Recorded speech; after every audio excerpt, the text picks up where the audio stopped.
if your job is to try to be the best basketball player you can be, right? To do that, you have to practice, you have to train, right? You want to train as much as you can, as often as you can. So if you get up at 10 in the morning, train at 11, right? 12, say 12, train at 12, train for 2 hours, 12 to 2. You have to let your body recover. So you eat, recover, whatever. You get back out, you train, start training again at 6.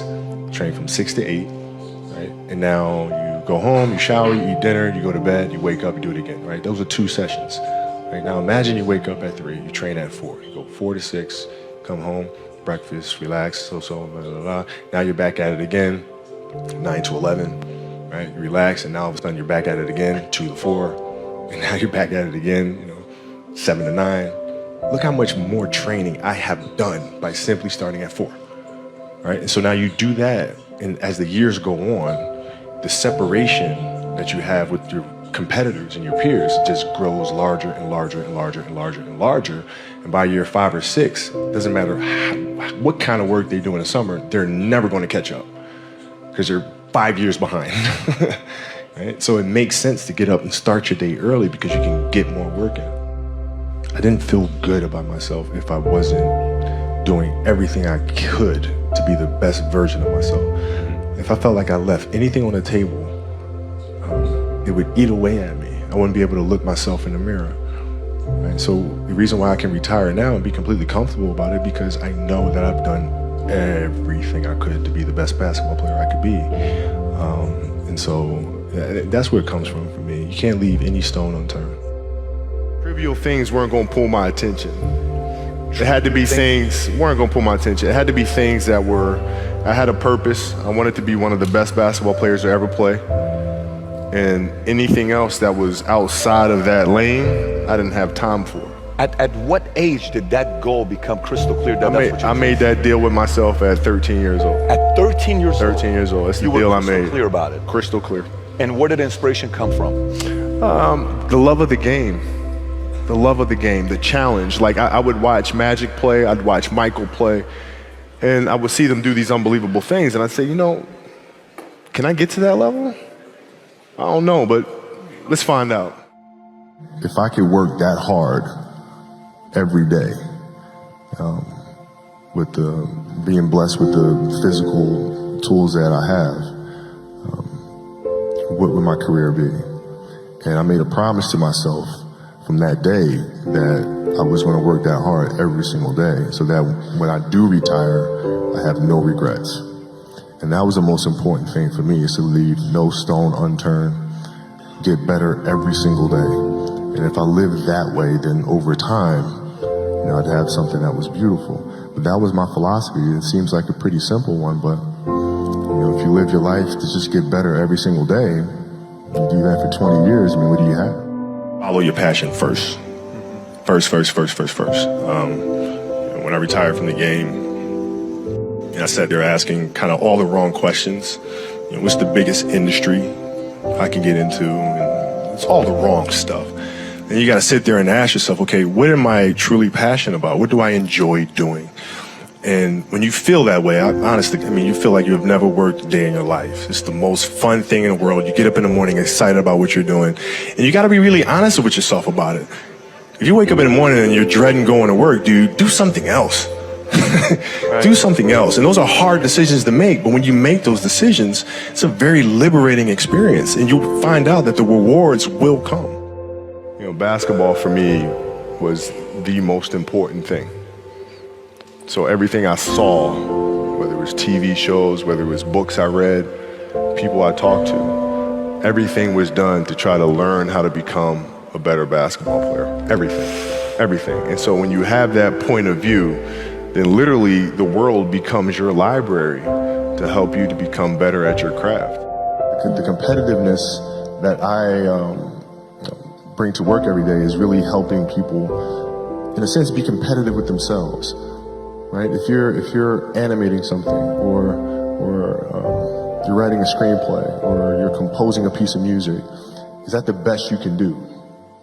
Right? Don't ask me. Don't say, okay, do you approve? Don't ask me. I'm not the musician. I'm not the composer. You know.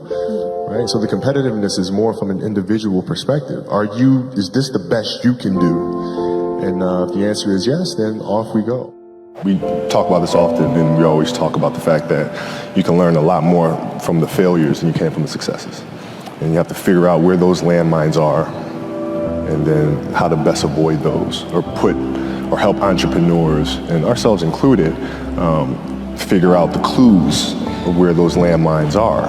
You know, not that you're going to avoid all of them, Right. but it's also when you do step on one, figuring out, okay, how do you recuperate? How do you balance back and pick yourself up? Dreams they should be pure. I think a lot of times when we're born into this world, we actually wind up going backwards, and it seems like the more we mature, the more responsible our dreams become, and the more governors we put on ourselves and our ability to dream and to reimagine. And it's always a fight for us parents and for you guys to make sure that your dreams always stay pure. And so it's not a matter of pushing beyond your limitations or expectations. It's really a matter of protecting your dreams, protecting your imagination. That's really the key. And when you do that, then the world just seems limitless. Passion came from the love for the game. I loved everything about it, like the smell of the ball. You love the smell of the ball? Yes, the ball. The smell of like brand new sneakers, and like the sound the ball makes when it hits the ground. Yeah, the ball going through the net, like all those things I love. And so the passion comes from that, because once you have that love, you just want to be a part of this thing all the time. I think the best way to prove your value is to work, is to learn, is to absorb, to be a sponge. But you always want to outwork your potential. As hard as you believe you can work harder than that. If your practices aren't more competitive than the games themselves, you're doing the wrong thing. Mm-hmm. And most of these teams and coaches have gotten into a mindset of resting players. Mm-hmm. Oh, it's too much. We're not going to practice light day. Phil never gave us a light day. Mm-hmm. There's no days off. You show up and you work. You practice. Yeah. And practices are going to be worse. They're going to be more physical. There's going to be more trash talking, and I'm going to let you know, right? Yeah. If you didn't show up today, I'm going to let you know. Yeah. And it's going to be embarrassing, and you're going to hate it. But when Game 7 rolls around, the NBA Finals, you will be prepared. Rolled my ankle really, really bad. I came back, finished the series, but I couldn't touch a basketball until mid-September, which was driving me crazy because I couldn't train. Mm-hmm. But I looked at, this was like the 10th time I rolled my ankle in one season. So I'm looking at that and I'm saying, okay, I got to address that. And so being that I couldn't get on the basketball court, what I did was I took tap dancing lessons.